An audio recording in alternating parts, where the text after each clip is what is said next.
What's going on, everyone? I'm Alex and this is the review of the U8S Smartwatch.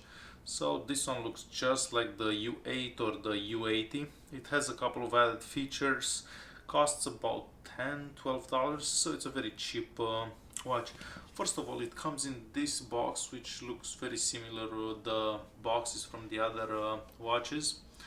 Nothing very special about the box, some information about the device right here on the back. So as I said before, this one has a couple of added features. It's like a barometer, a thermometer, and it can show how high you are, like the altimeter. Alright, so taking a look at the watch, looks identical to the U80 and the U8S. On this side here we just have the speaker, the microphone, and this is where you'd charge the watch. The back is very simple, you can access it. The bands here are made of very soft rubber, so it's not bad. I mean, you can't really tell that this watch costs only about $10. You can connect this watch to your phone with a couple of apps. I'm using MediaTek Smart Device. I find this the best looking app right there. You can't really do anything, you just have a place where you can turn on and off what notifications should send you notifications. So I have everything set to on. Other than that, you can't really do anything about it.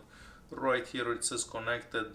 Basically that's going to be the name of the watch, and you can change the name of the watch depending what watch you connect to this app. Some watches let you see like the device info. Unfortunately this one doesn't let us see anything about it. Maybe it's just me, but the resolution on this particular watch seems a bit better than the U80. Maybe I'm just making this up and I just see it differently. However, it does seem a bit better than the other ones.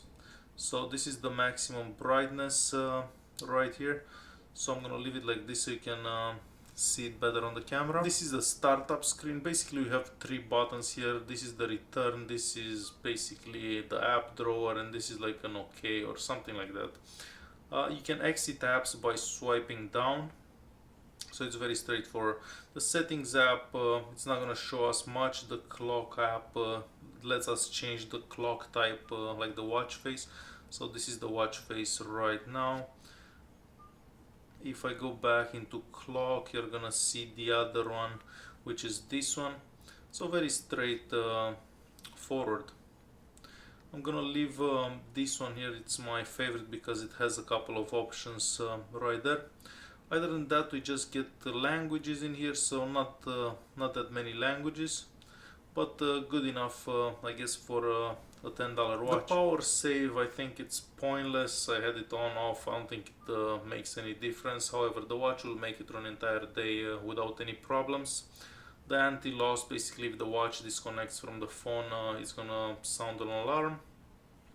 If we go here, we're gonna see the current pressure and the current temperature.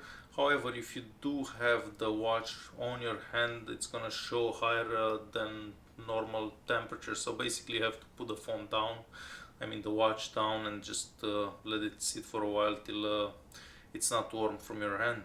The pedometer, it's my favorite function. So I've done 440 steps. I've let it on for a bit. To exit the app, just swipe down basically. The stopwatch, it's very straightforward. The altimeter, it's gonna show you the relative height. I'm not sure how good this works. It's always the same height no matter where I am. However, I haven't been up on any mountain or on any tree. Other than that, we have the Bluetooth. Basically this is where you'd connect or search for a phone. The dialer is very straightforward. You're gonna dial a number and it's gonna go through your phone. Messages, inbox. However, I don't have any messages on the watch. Maybe I have a couple. Unfortunately, you cannot reply to messages from this watch. The phone book, if you gave it access to your phone's phone book, it's gonna load right here. So I have a couple of numbers that showed up already. Calls, this is gonna be where incoming calls, dial calls, and so on. Bluetooth music, so I'm gonna bring my phone right here. So let's go back.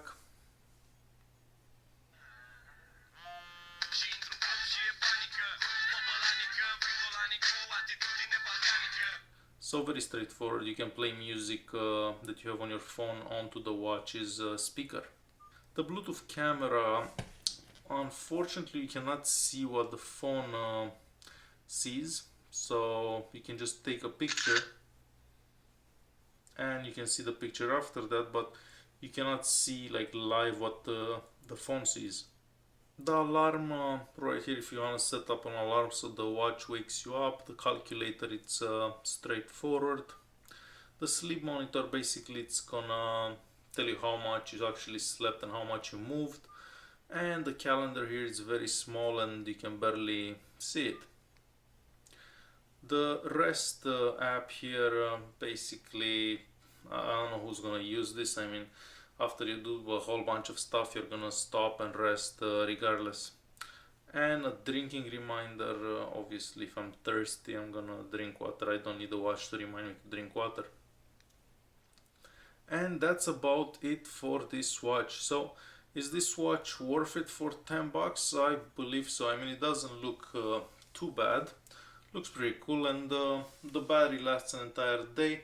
And it has a pedometer, which I find very important if you're like walking or running or stuff like that. Alright, thanks for watching and don't forget to subscribe.